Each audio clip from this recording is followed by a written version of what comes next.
A populist movement is rising in the Republican Party.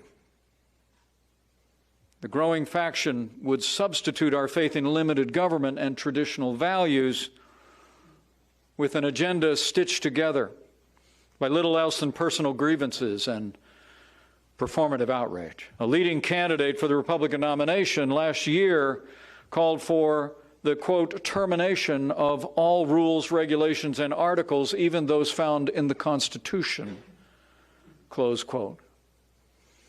While his imitators in this primary have demonstrated a willingness to brandish government power to impose their will on opponents. And here we are. Of course, he's talking about Donald Trump, who said, let's terminate the Constitution. But John Heilemann, you just talk about the height of irony. Republicans that I grew up with, conservatives that I grew up with said, oh, liberals are concerned about their feelings. They create their own realities. Well, that's where we are now, right? What I found so interesting is when Mika and I were up in Maine in 2020, you actually saw boats with flags that said, I won't say it exactly what it said, but it said, F your feelings. Trump 2020. Like they were the tough guys. Mm-hmm. Forget your feelings. It doesn't matter what you think. Trump's going to win 2020. So Trump loses. And what do we hear? You know what? His feelings, just give him some time to get used to this new reality. He's not really ready to accept the fact that he lost. Let's just be patient. And an incredible thing happened.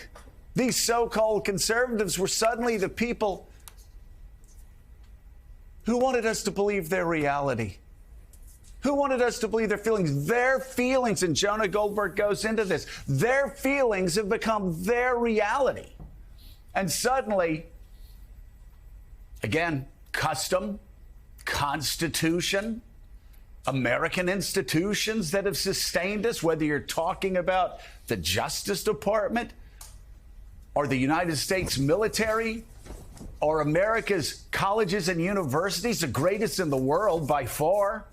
Suddenly, they all come under attack. And as Jonah said, anything that doesn't support the continued power grab by Trump and Trumpists is suspect and comes under attack. That's not conservatism. That's radicalism, and it's why we are fighting to preserve American democracy right now. Right. So just in case you're not clear, that F your feelings, that doesn't mean forget. Right. Right. That's exactly. We're clear. Should I say what? That's not what the flag said. Yeah. It's too early. 6:09 a.m. I'm not supposed to say that. We had a day like that a decade ago. It didn't go well. Okay. Didn't go well. You know, 7-second delay on that.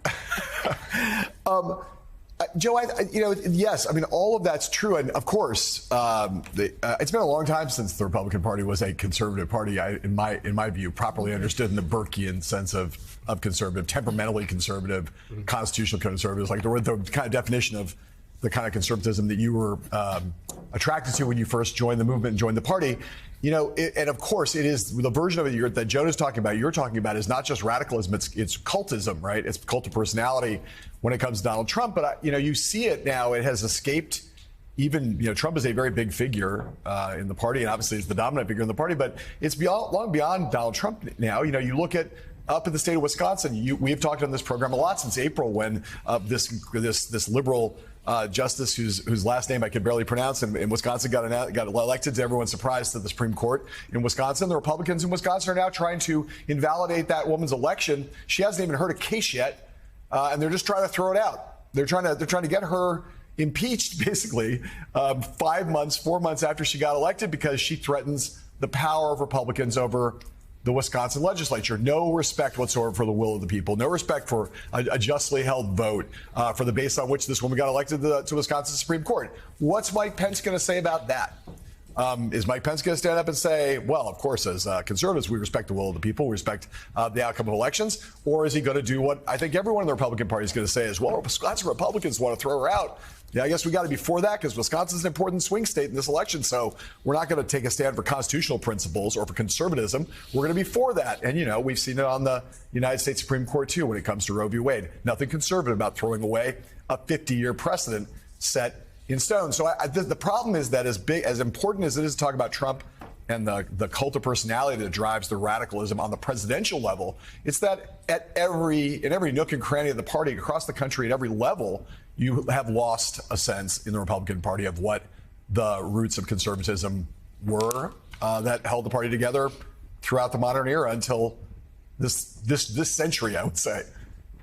Yeah. Well, again, a complete disconnect from reality. Again, conservatives, constitutionally, temperamentally, conservatives are supposed to, if you look at Burke or Russell Kirk, they're supposed to look at reality as it is. Reality as it is, and adapt to that. And of course, so far, the party's so far from that. But this is beyond, let me just say this, beyond radicalism. Jonah's right, it is radicalism, Willie.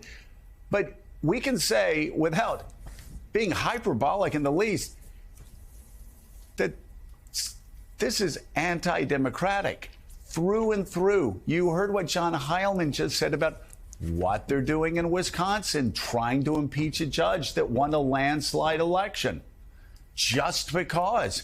In Tennessee, kicking out 2 black members of the legislature that were elected because they protested. In Ohio, at the last second, changing the rules of a state referendum because they knew they were going to lose. Of course, they failed at changing those rules. The people were still able to do something in Washington, D.C. Why is Donald Trump going to trial next March? Because he set up a scheme to put in place fraudulent electors. And what would that do? That would take away the votes of millions and millions of people who already had actual constitutional electors in Washington, D.C.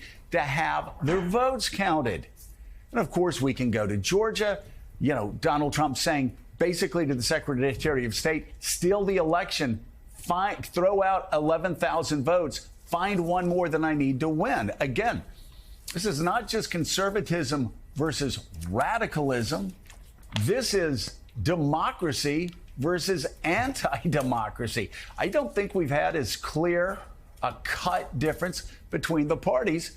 Well, certainly not in my lifetime, and I would suggest would probably have to go back to the Civil War to find 2 parties so at odds as these 2 parties right now, because one literally wants to end the democratic experiment. If you look at the person who's running, who has said again, as Mike Pence said, his vice president, he wants to terminate the Constitution if the Constitution stands in the way of him being the president of the United States.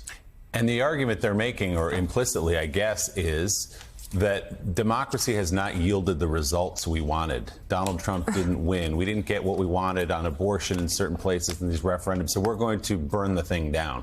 Get rid of democracy so we can change the system and get the outcomes we want. I would add to that list the effort at the state level in Georgia to impeach, effectively, Fani Willis, the Fulton County DA. Notably, it was the Republican Governor Brian Kemp who stepped in quickly and said, yeah, that's not happening. But, John, if you look at the field of Republican presidential candidates right now, Donald Trump is head and shoulders above everyone, but the closest opponents are cheap imitations of Donald Trump. So in other words, the people who are finding any traction at all nationally, Vivek Ramaswamy, Ron DeSantis to a lesser degree, are doing an impersonation of Donald Trump. I mean, you had Ron DeSantis yesterday saying, yes, I would consider pardons and commutations for the January 6th people who are now being put in jail, because he thinks that's what Trump's voters, I guess, want to hear, or maybe he does believe that. But this is what's working for the moment. Yeah, and that was the other key part of what Pence said. It wasn't just about Trump. It was those trying to be Trump, who were trying to be echoes of Trump, who were saying they will power the same way Trump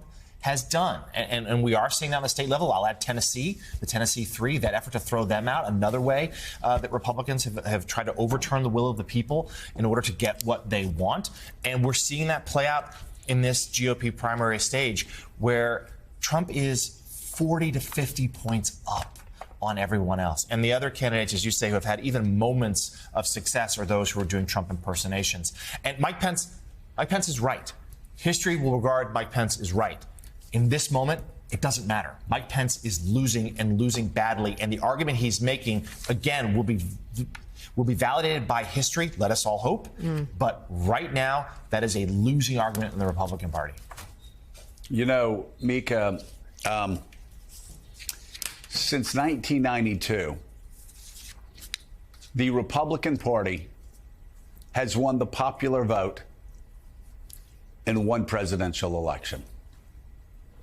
Since 1992, the Republican Party has lost the popular vote in 7 of the 8 presidential elections. Since then, there are dramatic demographic changes that are happening. We have known for over a generation that there would come a time when this would cease to be a majority white country. And there is no doubt that much of this is a Republican Party that is saying, we're just going to lose elections from now on. So let's just say the hell with elections. Let's just say the hell with democracy, because we're going to keep losing. Again, they've lost the popular vote 7 out of 8 times since 1992. So I guess they're just thinking, instead of us changing, instead of us figuring out how to update an 1849 abortion ban in Wisconsin, let's just say the hell to the voters and impeach the judge that won a landslide election there. They've got it backwards. They're going to lose. But make no mistake, this is about power and nothing but power. They're losing it. They know they're losing it. And they're willing to throw the American experiment down the drain to save their power.